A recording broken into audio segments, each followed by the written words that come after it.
जी वारकरी चाली असतात, हा. अभंग असतात, याच्यामध्ये शास्त्रीय संगीत शिकण्याची गरज असते की नसते? भगवत प्राप्तीचा सोपा मार्ग काय सांगाल का मला? 3 दृष्टी आहेत ना, चर्मदृष्टी, भावदृष्टी आणि ज्ञानदृष्टी. चर्मदृष्टी जगत दिसते, भावदृष्टी सगुण परमात्म्याचा साक्षात्कार होतो, दर्शन होतं, आणि ज्ञानदृष्टीने चराचरामध्ये भगवान प्रतीतीला येतो. गायन हे देवासाठी असावं, त्यातून तुम्ही प्रपंचाचं पाहावं, पण इकडं देवाकडे देखील लक्ष द्यावं. आहे का? दर्शन झालंच पाहिजे या जीवनाला प्राप्त झाल्यानंतर. तो काय म्हणे, जन्म आल्याचे सार्थक विठ्ठलाची कधी केली. संताचं व्हावं, भगवंताचं व्हावं. मंदिरात दर्शन आपल्याला होतच, पण प्रत्यक्ष भगवान देखील दर्शन देऊ शकतो. तर ही संस्था म्हणजे विद्यार्थ्याला फी नाही आणि शिक्षकाला पगार नाही, अशी ही संस्था म्हणजे जगात 1 नंबरची संस्था आहे. कारण कला सहजासहजी मिळत नसतात, त्याकरता आपण कष्ट घेतलं पाहिजे. ऐकेल त्याची खुशी, नाही ऐकेल त्याची खुशी.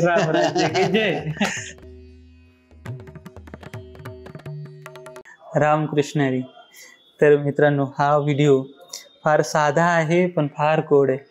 बघायला पूर्ण बघा. ठीक आहे. सगळ्यात आधी आता हा जो आम्ही पॉडकास्ट घेत आहोत, हा घेत आहोत आपल्या वारकरी शिक्षण संस्थेच्या आता सद्यस्थितीमध्ये जे चाली, परंपरागत ज्या चाली आहेत ते शिकवणारे गुरुवर्य परमेश्वर महाराज, परमेश्वर बाबा जायभाये यांना म्हणतात. त्यांचा हा पॉडकास्ट आहे. पूर्ण बघायला विसरू नका. फार गोड आहे. बाबांना स्वतःहून बाबा अशा चाली म्हणून दाखवतात. अगदी अत्यंत दुर्लभ अशा चाली तुम्हाला यात ऐकायला मिळतील, दुर्लभ किस्से ऐकायला मिळतील, आणि जीवनाला साध्या सोप्या शब्दांमध्ये जे आवश्यक आहे ते ज्ञान तुम्हाला यातनं मिळेल.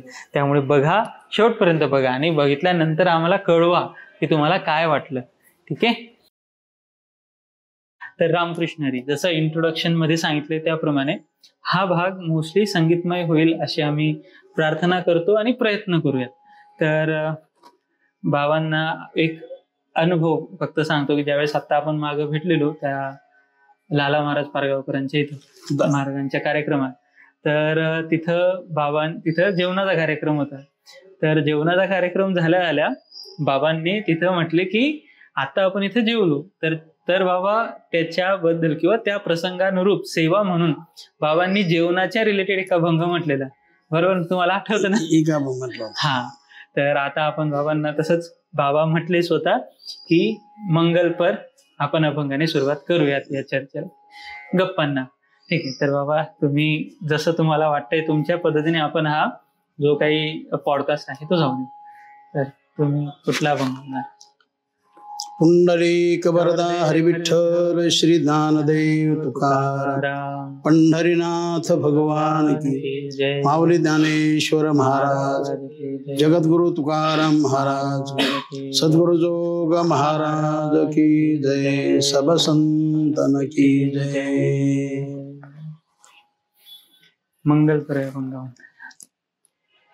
मंगल मंगल नाम विठोबाचे, मंगल मंगल नाम विठोबाचे, उच्चारिता वाचे खंडे जन्म, उच्चारिता वाचे खंडे जन्म, मंगल मंगल नाम विठोबाचे, मंगल मंगल नाम विठोबाचे, दुर्लभ ब्रह्मादिका वंद्य, सुलभ दुर्लभ ब्रह्मादिका वंद्य, वेदादिक शुद्ध गाती जया, वेदादिक शुद्ध गाती जया, मंगल मंगल नाम विठोबाचे, मंगल मंगल नाम विठोबाचे, उच्चारिता वाचे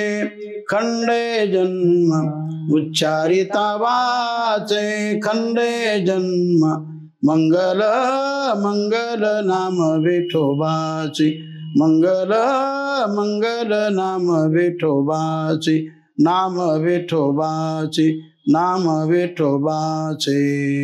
सावत म्हणे सर्व सुखाचे आगर, सावत म्हणे सर्व सुखाचे आगर, रखुमा देवी वर विटेवरी रखुमा देवी वर विटेवरी मंगल मंगल नाम विठोबाचे मंगल मंगल नाम विठोबाचे उच्चारिता वाचे खंडे जन्म उच्चारिता वाचे खंडे जन्म मंगल मंगल नाम विठोबाचे मंगल मंगल नाम विठोबाचे नाम विठोबाचे नाम विठोबाचे. राम कृष्ण. वा, अशा प्रकारे इतकी सुंदर होईल आतापर्यंत. म्हणजे प्लॅन तर आपण काही करत नसतो, मात्र हा इतका सुंदर स्वरमय आणि त्यात इतक्या सुंदर अभंगाने तुम्ही सुरुवात केली. चला छान, याच्यापेक्षा अजून चांगली सुरुवात काय असू शकते. तर बाबा ह्या अभंगाबद्दल थोडस सांगा ना मला. म्हणजे जो आता अभंग तुम्ही म्हटला, एक साधारण मुलांना ज्यांना परमार्थाबद्दल काहीच माहिती नाही, तर हा अभंग काय म्हणतो, सावता बाबा काय म्हणतात यात? हा संत सावता महाराजचा अभंग. या ठिकाणी मंगलमय मंगल रूप जो भगवान परमात्मा, त्याच्याबद्दल महाराजांनी या ठिकाणी वर्णन केलेलं आहे. मंगल मंगल नाम विठोबाचे. जगामध्ये अनेक प्रकारचे मंगल आहेत, त्यामध्ये भगवान मंगल, भगवंताचं नाम मंगल आहे. जसा गणपती मंगल रूप आहे, अनेक वस्तू मंगल रूप आहे, त्यामध्ये नाम मंगल, भगवान मंगल आहे. मंगलम भगवान विष्णू मंगलम गरुडध्वजा मंगलम पुंडरीकाक्ष मंगलायतनो हरी. मंगल म्हणजे एक प्रकारचं सुख आहे, त्यामध्ये मंगल नाम परम सुख. मंगलाला महत्व आहे. कुठली गोष्ट प्रत्येक ठिकाणी मंगल मंगल महत्वाचं आहे. कार्यक्रमाच्या सुरुवातीला पण असं मंगल असावं, ते कार्य सिद्धीला जातं. आशा करू हे आपला पॉडकास्ट आणि चॅनल पण सिद्धीला जावं. तुम्ही आशीर्वाद राहू द्या. राहीलच. आमची आपुलकी आपल्याबद्दल आहेच. अशा परीने भजन कोणती क्रिया असो ती प्रेम देऊन करावी, म्हणजे आपल्या मनाला आनंद होतो. असं आणि असं होता होता त्याचा अनुभव देखील आपल्याला येतो. अशी प्रतीक्षा आपण केली, निमित्ताची आकुलता जीवनामध्ये ठेवली, तर त्याचं फल मिळतं ना आपल्याला. आनंद मिळतो, समाधान. समाधान हेच खरं दर्शन देवाचं आहे की नाही? ते खरं. तसं दर्शन तर व्हावंच, दर्शन झालंच पाहिजे या जीवनाला प्राप्त झाल्यानंतर. तो काय म्हणे, जन्म आल्याचे सार्थक विठ्ठलाची कधी कधी. संताचं व्हावं, भगवंताचं व्हावं. मंदिरात दर्शन आपल्याला होतच, पण प्रत्यक्ष भगवान देखील दर्शन देऊ शकतो. 3 दृष्टी आहेत ना, चर्मदृष्टी, भावदृष्टी आणि ज्ञानदृष्टी. चर्मदृष्टी जगत दिसतं, भावदृष्टी सगुण परमात्म्याचा साक्षात्कार होतो, दर्शन होतं, आणि ज्ञानदृष्टीने चराचरामध्ये भगवान प्रतीतीला येतो. वाया जात नाही काही. आपल्या भजन मार्गातनं प्रेमाने तो आनंद मिळतो ना आपल्याला, तो आनंद मिळतो. जे दर्शन होतं ते भावदृष्टीने होतं. भावपूर्ण जीवन असेल त्याचा आनंद भगवान आपल्याला देतो. देणं त्याच्याच हाती आहे ना, काय तुम्हाला द्यायचं आणि किती द्यायचं हे भगवान समर्थ आहे ना. तुम्ही काय कोणती अपेक्षा करा, खरी सेवा घडली तर तुम्हाला लक्ष्मी कमी पडणार नाही, तुम्हाला कोणतंच कमी पडणार नाही. बाबा दर्शन म्हणजे भगवत भक्ती किंवा भगवत प्राप्तीचा सोपा मार्ग काय सांगाल का मला? भगवत प्राप्तीचा सोपा मार्ग म्हणजे भावच आहे. सोपा मार्ग भाव धरा. तुम्ही कोणती क्रिया करा पण भाव धरा, प्रेम धरा. आणि त्या साधनेमध्ये कोणाचा तिरस्कार नको, कोणाशी वैर नको, कोणाशी भेद नको. म्हणून जीवनामध्ये भक्ती करताना भेद चालत नाही, तिथं तिरस्कार चालत नाही, तिथं निंदा चालत नाही. या गोष्टीचं पथ्य पाळावं लागतं. पथ्याने जो राहतो त्याला अनुभव येतो. अहंकार धरून राहतो मग त्याचं जातं सगळं. अहंकार चालत नाही. इथं नम्र धरूनच, नम्रता घेऊनच जीवन जगलं पाहिजे. नम्रतेनेच मनुष्य देवाजवळ जातो, अहंकाराने मनुष्य मागे येतो. असं अहंकार नाहीतरी सर्व भगवानच करतो ना. भगवानच म्हणतो मीच सर्व करतो, तुम्ही काय आकार घेऊ नका, सर्व मीच करतो. म्हणून मीच एक करता म्हणून आहे का नाही. देवावर टाकून द्यावं नाही का, संतावर टाकून द्यावं. संतामुळे झालं, देवामुळे झालं. जसं माऊलीने अहंकार केला का, एवढा मोठा ग्रंथ तयार केला, जगमान्य ग्रंथ, ज्ञानेश्वरी ग्रंथ, पण तिथं म्हटलं की तिथं माझे जीवनले पाहिजे, सर्व मोठेपण गुरुला देऊन टाकलं. आणि म्हणूनच अजरामर ग्रंथ झाला की जगात त्याला तोड नाही जोड नाही. ज्ञानेश्वरी ग्रंथ म्हणजे ग्रंथच आहे. हो, काय त्याच्यात ज्ञान आहे, सगळं काही त्याच्यात सापडतं जीवनाचं. म्हणून लोक पारायण करतात. बऱ्याच लोकांची इच्छा पूर्ण होतात. जो जे वांछेल तो ते लाहो पराणी जात आहे का. फक्त आपली तत्परता पाहिजे. आपली तत्परता असेल ना, व्याकुळता असेल ना, आणि प्रत्यक्ष असेल ना, या गोष्टी होतात. काहीतरी अनुभूती माऊलीची येतच राहते. असं एक छोटासा प्रश्न की आपलं जी वारकरी चाली असतात, अभंग असतात, याच्यामध्ये शास्त्रीय संगीत शिकण्याची गरज असते की नसते, म्हणजे याचं आपल्याकडे परंपरा कशी आहे. आता शिकणारे शिकतात बरं का, ज्याला त्याची गोडी आहे. आता मला तसं वाटत होतं, पण आम्हाला बाबाची संगत होती, ते म्हटले ते काही गरज नाही त्याची. या चालीच आपल्याला सर्व समर्थ आहेत, चाली सगळा आनंद देऊ शकतात. कारण तिकडे गेल्यानंतर तो या मार्गी राहिलच असं नाही ना, तो त्याचं पत्ते सुटलं जातं. मग कलाकाराचा अभिमान. हो, क्वचित म्हणजे गायन तसं चांगलंच आहे, आनंद देणार आहे ते. गायन देखील आनंद देत. गोड अभंगवाणी आता किती लोक रंगून गेले. लता मंगेशकरच्या अभंगवाणी, भीमसेन जोशीच्या अभंगवाणी आहे का नाही. अभंग आपल्याला आनंद देतात. गायन हे देवासाठी असावं, त्यातून तुम्ही प्रपंचाचं पाहावं, पण इकडं देवाकडे देखील लक्ष द्यावं, आहे का नाही. तर तो खरा आनंद आहे का नाही. गायनाचा मेन गायनाचा मुख्य उद्देश काय असावा किंवा आहे. गायनाचा मुख्य उद्देश आता त्याची भावना, जशी भावना असेल तशी. एखादा पारमार्थिक असेल त्याचा उद्देश भगवानच राहील, भगवत प्राप्ती. भगवत प्राप्तीच राहील. आणि एखादा संसारिक असेल तर त्याचा उद्देश हीच राहील की आपल्याला धन संपत्ती मिळावी, आपल्याला घर व्हावं, आपलं संसार सुखी व्हावा, तो त्या मार्गाने राहील. आणि या विचारात असेल तर तो म्हणे मला हेच पाहिजे. बाबा, तुम्ही त्या काळामध्ये जेव्हा तुम्ही नवीन नवीन शिकत होते, त्यावेळेसची एखादी दुर्मिळ चाल की बाबा ही शिकली आणि तुम्हाला फार आनंद झाला, अशी एखादी चाल आठवते का तुम्हाला. एखादी विशेष चाल, जुनी आवडीची चाल, तुमच्या आवडीची चाल. चाली तर बऱ्याच आहेत, पण सगळ्यात आवडीच्या सर्वच आवडीचे चाली. सर्वच आता सर्व संतांचे अभंग आपल्याला मान्यच आहेत, पण त्यातील त्या तुकाराम महाराजच्या अभंगाला मानपान दिलंय. जसं एक मन दाखवतो, सुंदर ते ध्यान हा जो अभंग आहे, हा सर्व अभंगाचा राजा म्हटलं तरी चालेल. सर्वच अभंग चांगले, पण त्यावरती एक चाल बोलू आपण.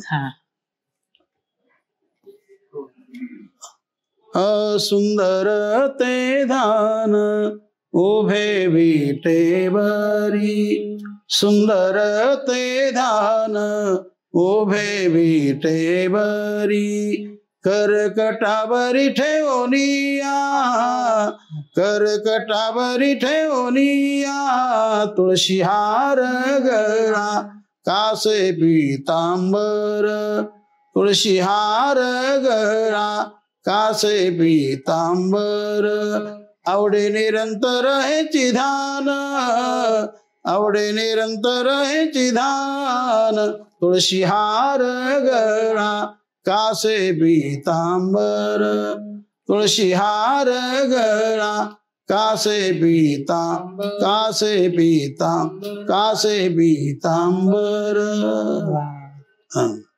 गाण्यातला भाव, अभंगातला भाव गाण्यात मध्ये चालीत. बाबा ह्याच्याबद्दल तुम्ही एक मार्गदर्शन कराल का की कुठल्या अभंगाला कुठली चाल लावावी, असं काही आहे किंवा काय वाटतं तुम्हाला? हा, ते अभंग ठरलेले असतात. हा. काही चाली जसं रूप पाहता हा. या पद्धतीची ज्या अभंग आहेत हा. ते कमी अक्षर आहेत ना, हा. पण त्याला मोठी चाल चालत नाही, बरोबर. मोठ्याला छोटी चाल चालत नाही. ते अभंग पाहून आपण चाल लावतो ना. जसं या अभंगाला आपण चालवली, ही थोडी लांबलचक चाल आहे, मोठी चाल आहे, ती रूपाला चालणार नाही. बरोबर. हा,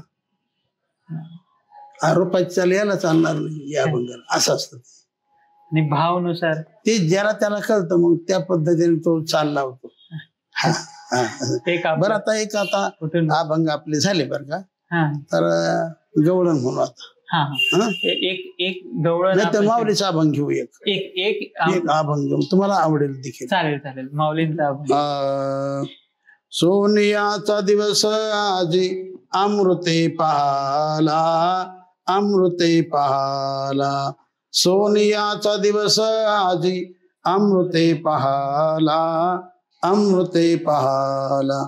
नाम आठविता रूपी प्रगट पै झाला, नाम आठविता रूपी प्रगट पै झाला. गोपाळा रे तुझे ध्यान लागू मना, लागू मना. गोपाळ रे तुझे ध्यान लागू मना, लागू मना. आनु नवी संबे हरी जगत रे जीवना, आनु नवी संबे हरी जगत रे जीवना. गोपाळा रे तुझे ध्यान लागू मना, लागू मना. गोपाळा रे तुझे ध्यान लागू मना, लागू मना. तनु मनु शरण बिन टलो तुझे पायी, बिन टलो तुझे पायी. तनु मनु शरण बिन टलो तुझे पायी, बिन टलो तुझे पायी. बाप रखुमादेवर बसुनी आणून काही, बाप रखुमादेवर बसुनी आणून काही. गोपाळा रे तुझे ध्यान लागू मना, लागू मना. गोपाळा रे तुझे ध्यान लागू मना, लागू मना. आनु नवी संबे हरी जगत रे जीवना, आनु नवी संबे हरी जगत रे जीवना. गोपाळा रे तुझे ध्यान लागू मना, लागू मना. गोपाळा रे तुझे ध्यान लागू मना, लागू मना. हा माऊलीचा अभंग आहे आणि गोड अभंग आहे, गोड अभंग, थोडक्यात चाल आहे. फार गोड. तुम्ही जे काही म्हणताय ना बाबा, आम्हाला ते फारच आवडतंय. त्याच्यामुळे आम्हाला फरकही नाही कळत की काय, जे ऐकलं ते नवीन असं वाटतं की वा याच्यापेक्षा भारी काही नाही, पण पुन्हा नवीन ऐकलं की आता माऊलीचा अभंग झाला. हा, तर आता आपण माऊलीचे गवळण म्हणू. आजीवीची आजीवा प्रेम भावाची या भावा, जीवीची आजीवा प्रेम भावाची या भावा. तुझ वाचुनी केशवा अनुराबडे, तुझ वाचुनी केशवा अनुराबडे. जीवे अनुसरली अजून कानये, जीवे अनुसरली अजून कानये. वेगिया नवा तो सये प्राण माझा, वेगिया नवा तो सये प्राण माझा. जीवे अनुसरली अजून कानये, जीवे अनुसरली अजून कानये. सौभाग्य सुंदरू लावण्य सागरू, सौभाग्य सुंदरू लावण्य सागरू. बाप रखुमादेवी वरु श्री विठ्ठलू, बाप रखुमादेवी वरु श्री विठ्ठलू. जेवे अनुसरली अजून कानये, जेवे अनुसरली अजून कानये. वेगिया नवा तो सये प्राण माझा, वेगिया नवा तो सये प्राणू माझा जिवे अनुसरली अजून कान्हये, जिवे अनुसरली अजून कान्हये, अजून कान्हये, अजून कान्हये. तर बाबा आता आम्हाला एक बेसिक जेवढा थोडंफार तर इंट्रोडक्शन आम्हाला माहिती की तुम्ही इथं शिकवता, पण वारकरी शिक्षण संस्थेमध्ये तुम्ही काय शिकवता आणि कधीपासून शिकवता, एक साधारण आम्हाला सांगाल का? तर 2013 पासून मी मुलांना शिकवतो संस्थेत आणि भजनाचा विना. अच्छा. पण माझ्याकडे जी सेवा आहे ती चाली शिकवण्याची आणि भजन गाण्याची, भजनाचा विना घेणे आणि विद्यार्थ्यांना वारकरी चाली शिकवणे. ज्या सांप्रदायिक चाली आहेत ते आपल्याकडे देण्याचं काम आहे. तर असा हा संस्थेचा आग्रह आणि प्रातस्मरणीय बोधे बाबा यांच्याद्वारा ही सेवा मला प्राप्त झाली आणि त्यांच्या आग्रहाने पूर्वी माझ्याकडे एक गडाची सेवा होती, रामगड म्हणून. तर ते लोकांच्या आग्रहाने ती सेवा स्वीकारली आणि 7 वर्ष ती पार पाडली. संस्थेचा आग्रह, बाबांचा आग्रह, बोधे बाबा. नंतर त्या ठिकाणी सर्वांना, ठराविक लोकांना मी कल्पना दिली की असं असं बाई, गुरुजनांची आज्ञा आहे, संस्था आमची गुरु आहे, तर याकरता मला जाणं गरजेचं आहे. त्यानिमित्ताने मी तिथं थोडंफार कामही केलं आणि नंतर इकडं आलो, सर्वांना सांगून सवरून बोलून चालून. त्यांनी आग्रह केलाच असणार ना थांबा, आणि मग कधी मधी जाणंही होतं तिकडं. जातो कार्यक्रमाला. आता 2 दिवसापूर्वी जाऊन आलो मी तिथं. ऋणानुबंध आपले जपत राहायला. आता आमचं कसं आहे, जिथं असो तिथं आपण प्रामाणिकपणाने सेवा करायची, त्याच्यात कोणतं कुसूर करायचा नाही. प्रामाणिकपणा आणि जिथं असेल तिथं स्वच्छता, टापटीपणा व्यवस्थित दिसला पाहिजे. असं. रामगडला किती वर्ष गेली बाबा? तिथं 7 वर्ष थांबलो. 7 वर्ष. माझ्यापूर्वी तिथे एक महान तपस्वी होते, वामनदेव महाराज म्हणून. अच्छा, वामनदेव महाराज. हा, वामनदेव महाराज. आणि वाचासिद्ध होते, त्यांना वाचासिद्धी होती आणि तपस्वी होते. तर सेवा स्वीकारण्याचं कारण आमच्या वडिलांचं आणि वामनदेव महाराजांचं अत्यंत प्रेम होतं. अच्छा. हा. आणि एकतर आमच्या वडिलांची भक्ती राम भक्ती होती आणि त्यांची राम भक्ती. अच्छा, वामनदेव महाराज. हा, त्यांची राम भक्ती.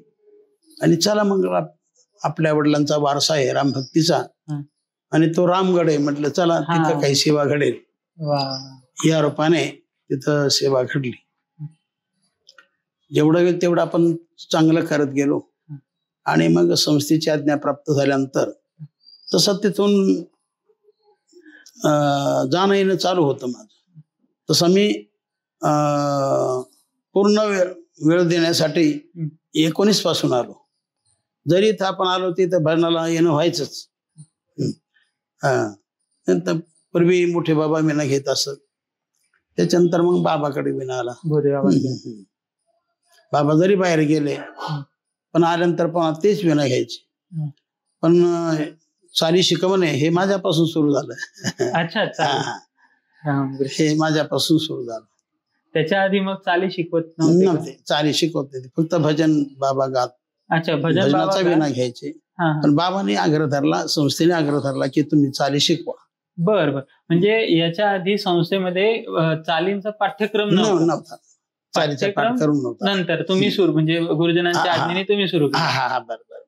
त्याच्या आधी काय असं संस्थेत भजन व्हायचं का रे? भजनाचा उपयोग व्हायचा ना, मुलांना होत असे. नेहमी ऐकून ऐकून त्या चाली कानी पडतात, त्यातून विद्यार्थी तयार होतात, घेणारे घेतात. तुम्ही कुणाकडनं शिकलात? गावीच मला भजनाचं वळण होतं. आमचं भजनी मंडळ चांगलं होतं. पिंपळनेर आमचं गाव, बीड जिल्ह्यात, तालुका पाटोदा, पिंपळनेर गाव. तर गावात भजनाचं वळण पडलं. आमच्या घरातच संस्कार चांगले होते.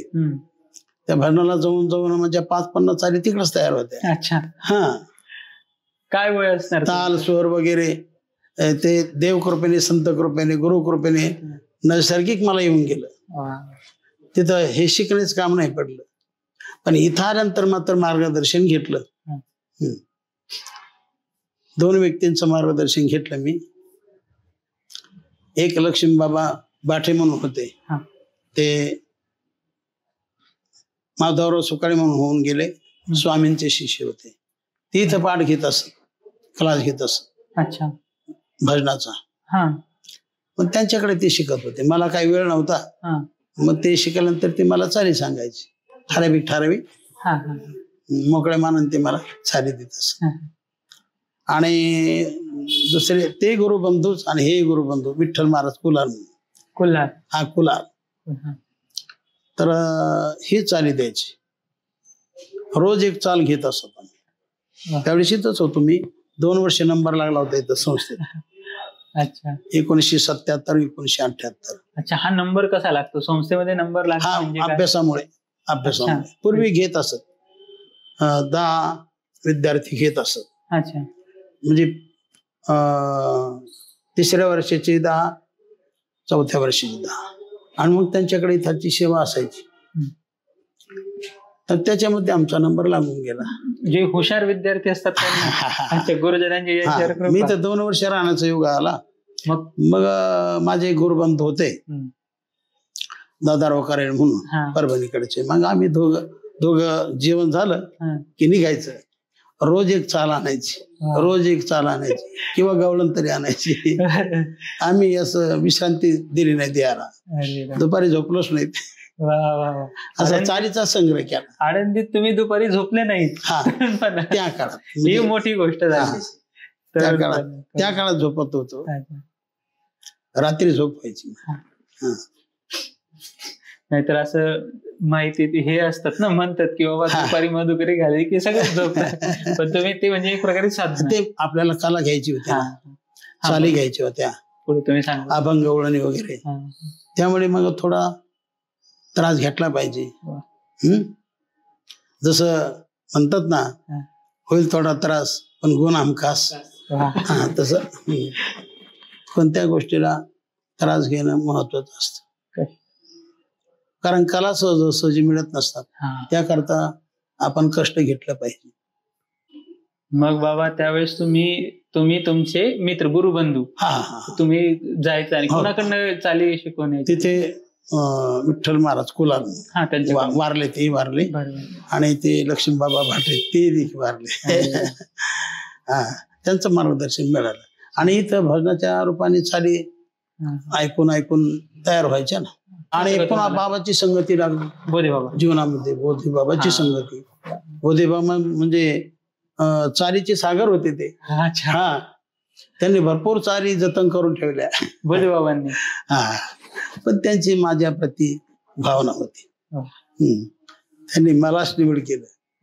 माझी इच्छा होती की मी आता तिकडे उत्तराधिकारी आहे, माझं कर्म ती आहे म्हटलं. ठीक आहे ना. त्यांनी आपापलं कर्म चांगलं करावं. पण ते म्हटले तुमचा पिंड नाही तो. अच्छा. संस्थान सांभाळण्याचा पिंड तुमचा नाही, भजन करण्याचा तुमचा पिंड आहे. कारण अनेक वर्ष संगती असल्यामुळे त्यांनी तो विचार केला की त्यांना इकडंच आणायला पाहिजे. ते म्हटले ते सोडा आणि इकडे या, ही सेवा करा, जोग महाराजांची सेवा करा. तुमच्या रूपाने, तुमच्या येण्याने पूर्ण विद्यार्थ्याला सेवा मिळेल महाराष्ट्रातील, त्यांना चाली जातील, असा त्यांचा आग्रह. त्या शब्दाला मान दिला आपण. मग अगोदर त्यांच्याकडून सवलत घेतली, मला काम करू द्या. थोडंफार काम झालं की येतो. मग जेवढं लागेल तेवढं काम करून मग गडावरची काम केलं, निवारा केला, बाकी बरंच काही केलं.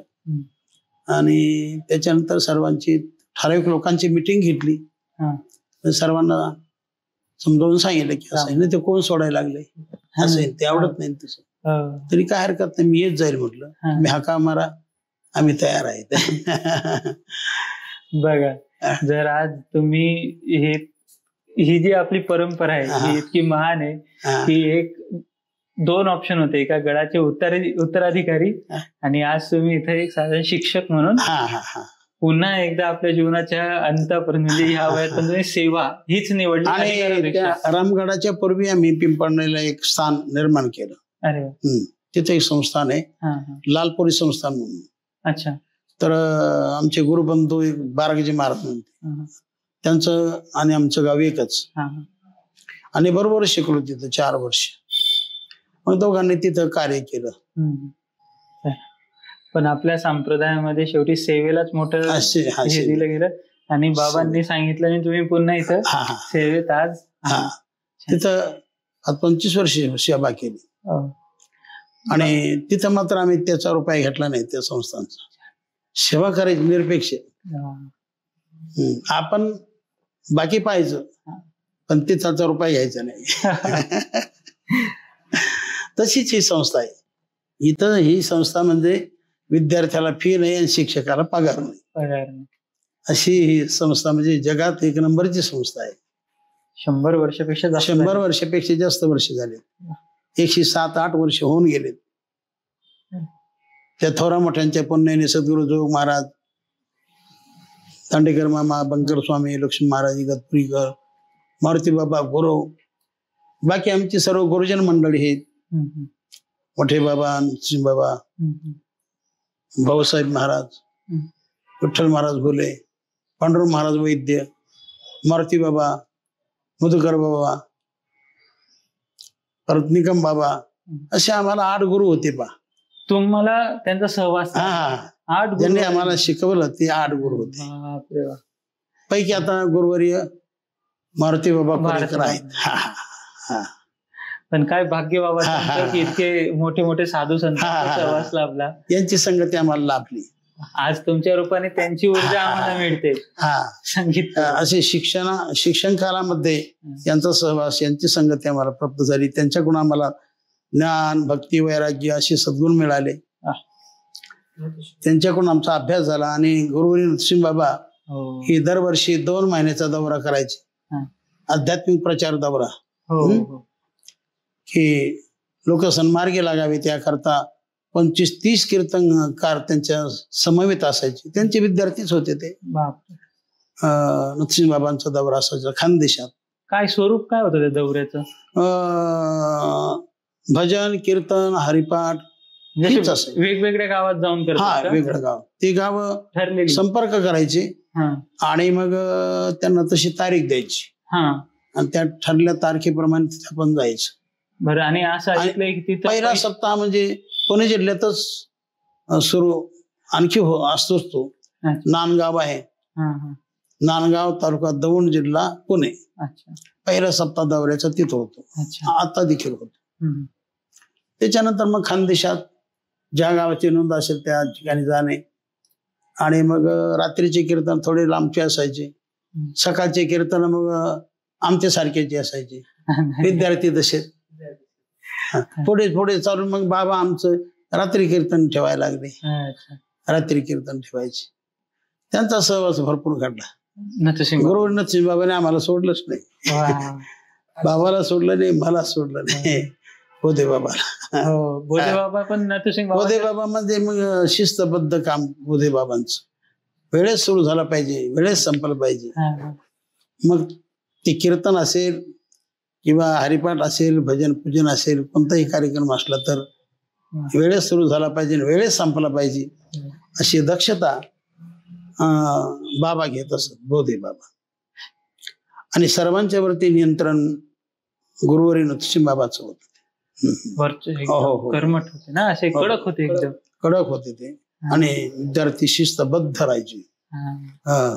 एकालाही कटिंग दिसणार नाही, दिसणार नाही, केवळ नुसती दाढी केलेली दिसणार नाही. ही आपल्या संस्थेची परंपरा आहे. आमचे सर्व गुरुजन कोणाच दिसणार नाही, अशी परंपरा ती पूर्वीपासून चालत आली. मग ते कडक असायचे. भीती वाटायची ना त्यावेळेस त्यांच्या समोर जायची. शिस्तबद्ध राहिलं पाहिजे, कपडे काढून जेवलं पाहिजे, अशी त्यांची शिस्त होती.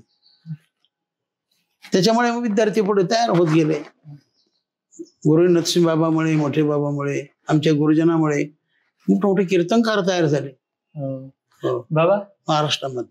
तुम्ही तेव्हा आपण मागे बोललो ना, तेव्हा आम्हाला सांगितलं ते तुम्हाला नथुसिंग बाबांनी एक चाल शिकवली होती. हा, एक चाल शिकवली मुक्ताबाईला. हा, सांगा तो प्रसंग सांगा आणि चाल म्हणून. कोथळीची मुक्ताबाई. काय झालं की पाऊस पडला आणि थोडी लाईट गेली होती. अच्छा. तर मग बाबा काय म्हटले, आता वेळ आहे तर तोपर्यंत काय करतो मी, मला एक चाल सांगतो म्हटले. आमच्या गुरुजनांनी जी शिकवली चाल आहे ती चाल तुम्हाला एक सांगतो, या म्हटले जवळ या. आम्ही सगळे जवळ गेलो. ते खाटावर होते. मग आम्ही सर्व समोर बसलो. मग त्यांनी चाल सुरू केली. ती चाल अशी: बापर कुमदेवी वरू विठ्ठलाची भेटी, बापर कुमदेवी वरू विठ्ठलाची भेटी, आपुले संसारी आपुले संसारी करणी ठेला जाईन गे माये, तुझ्या पंढरपुरा जाईन गे माये, तुझ्या पंढरपुरा भेटेन माहेरा, भेटेन माहेरा आपुलिया, जाईन गे माये,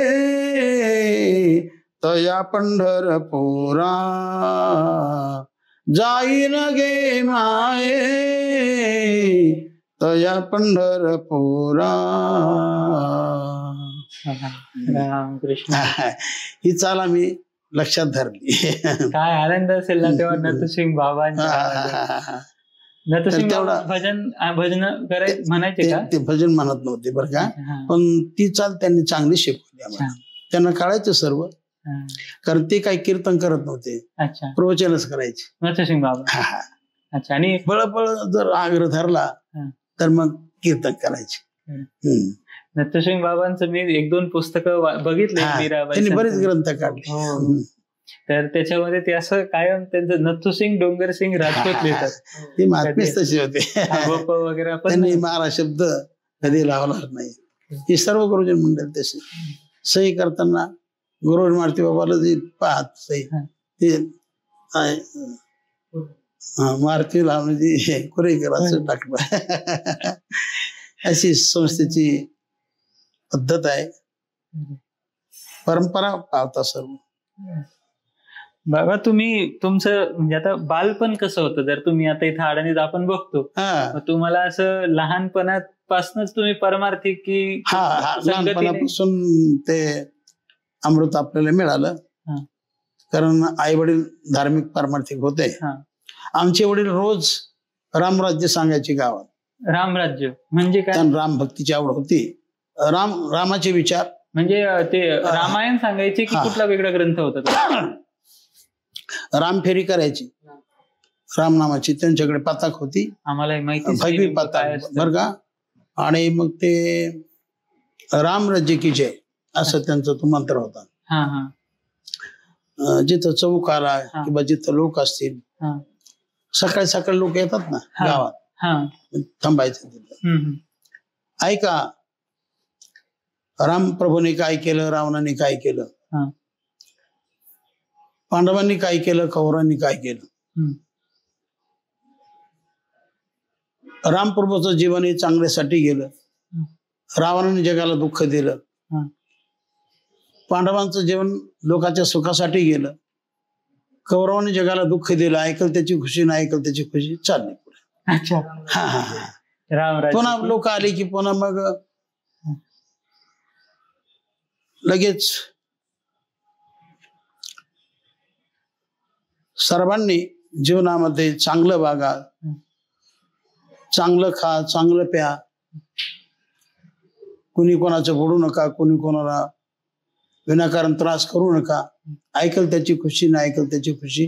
रामराजे की जय जय. की चालले पुढे. अरे वा वा. असं त्यांचं ते रोजचं असायचं ते.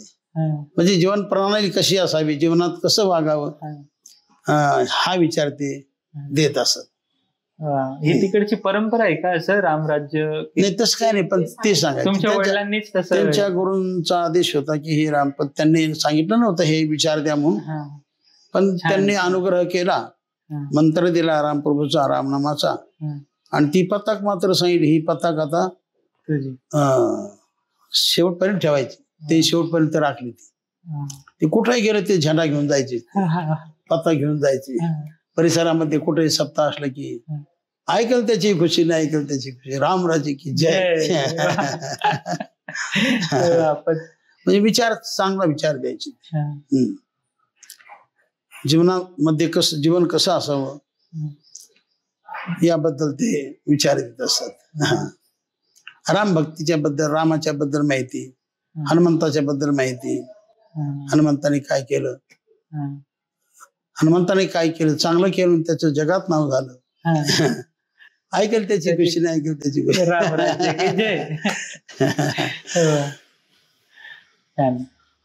तुम्ही पण जायचे बाबा वडिलांसोबत?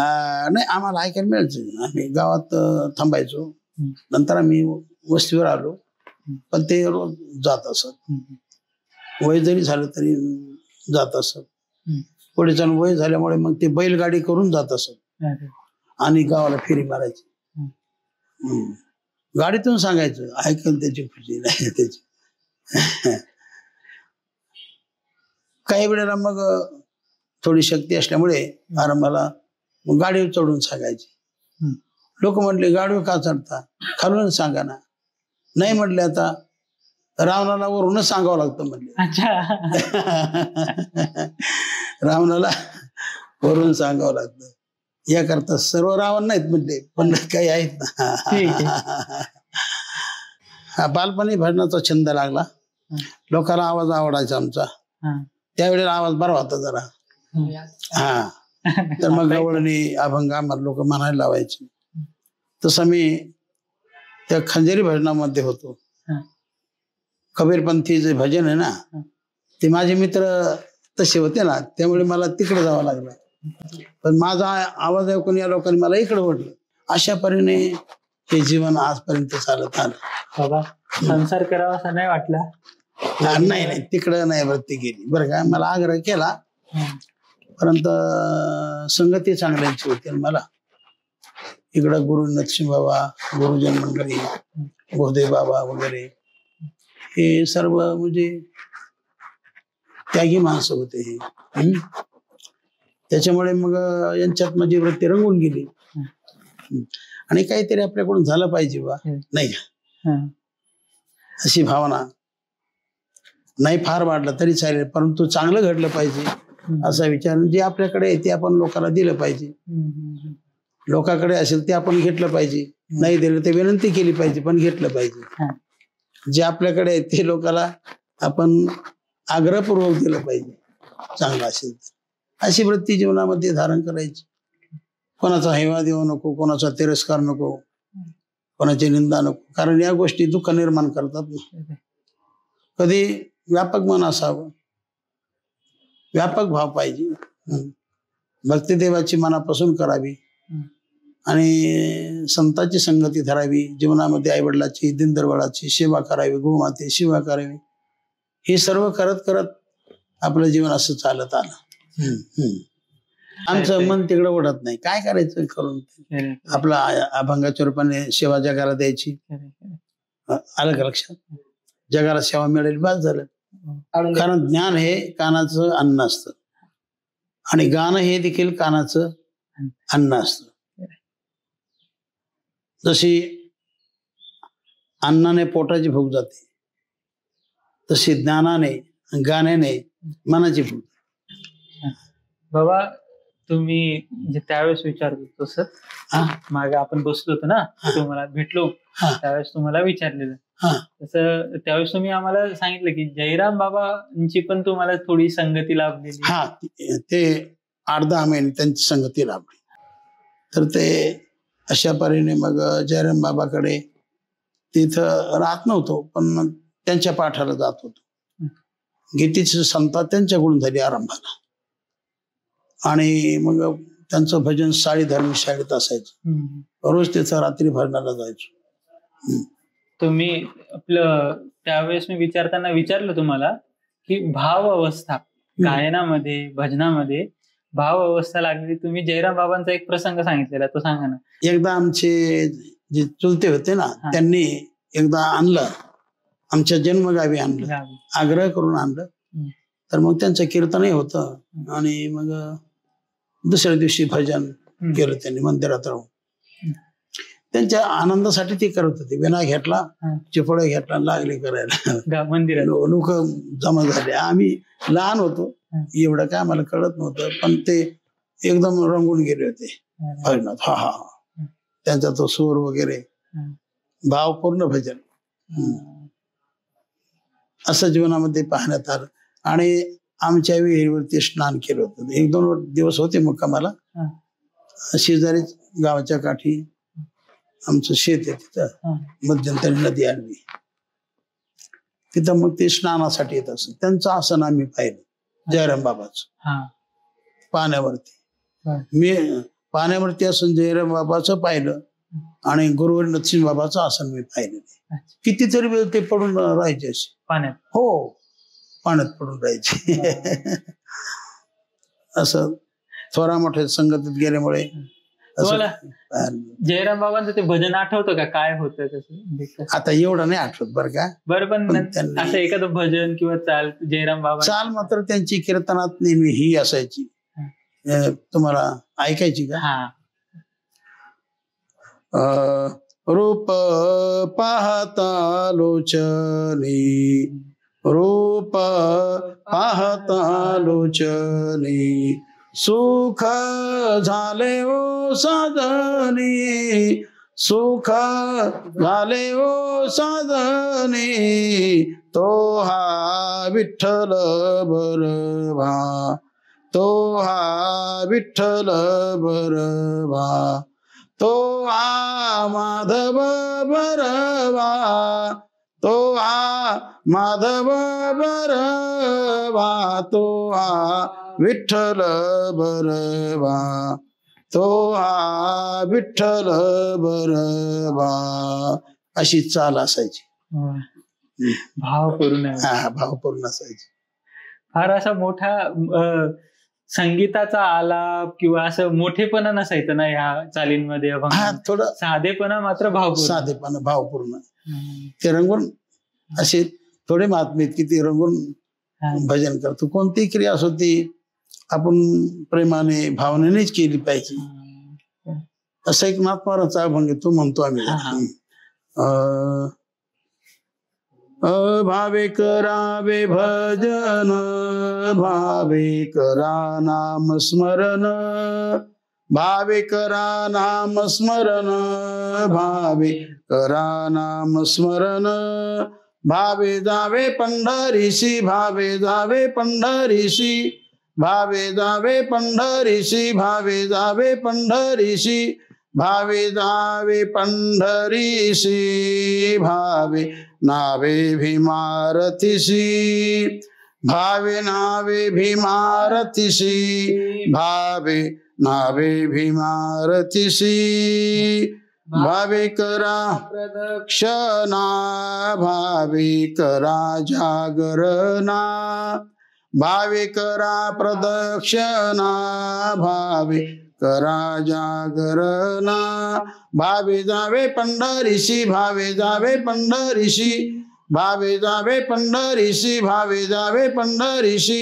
भावे जावे पंढरीशी, भावे नावे भीमारतीशी, भावे नावे भीमारतीशी, भावे नावे भीमारतीशी.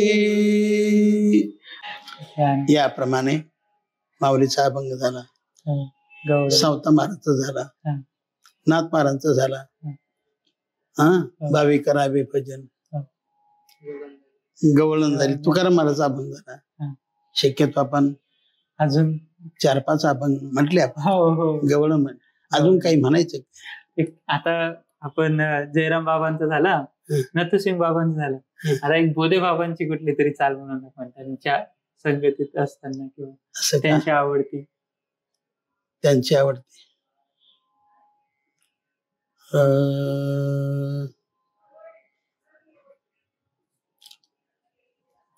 सकळ मंगळ निधी, सकळ मंगळ निधी, श्री विठ्ठलाचे नाम आधी, म्हणकारे म्हणकारे जना, म्हणकारे म्हणकारे जना, श्री विठ्ठलाचे नाम वाचे, म्हणकारे म्हणकारे जना, म्हणकारे म्हणकारे जना, पतित पावन साचे, पतित पावन साचे, श्री विठ्ठलाचे नाम वाचे, म्हणकारे म्हणकारे जना, म्हणकारे म्हणकारे जना, श्री विठ्ठलाचे नाम वाचे, म्हणकारे म्हणकारे जना,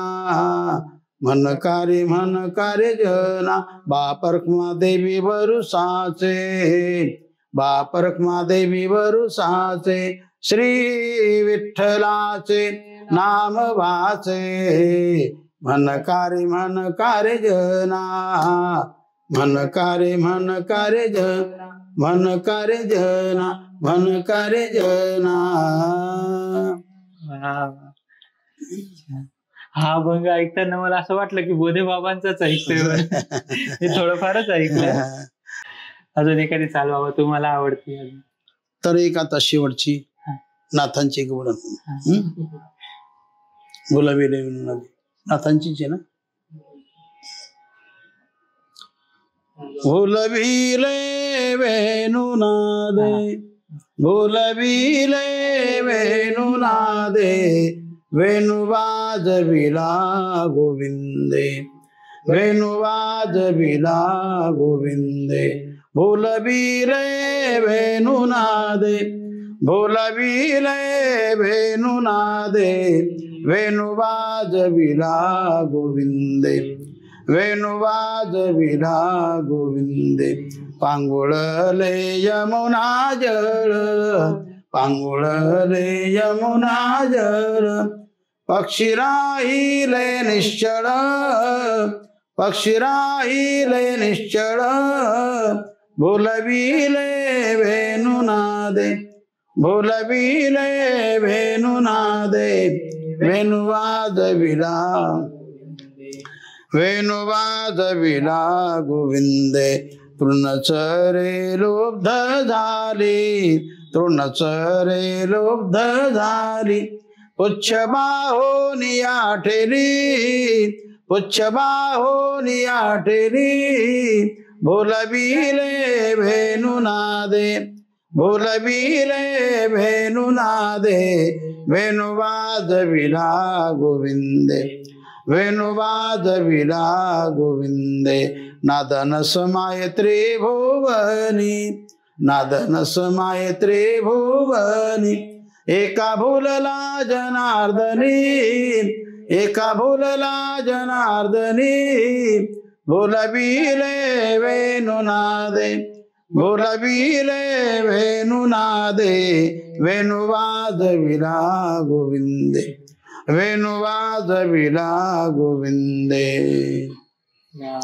पुंडलिक वरदारी विठ्ठल श्री ज्ञानदेव तुकाराम पंढरीनाथ भगवान की जय. माऊली दानेश्वर महाराज, जगद्गुरु तुकाराम महाराज, सद्गुरु जोग महाराज की जय.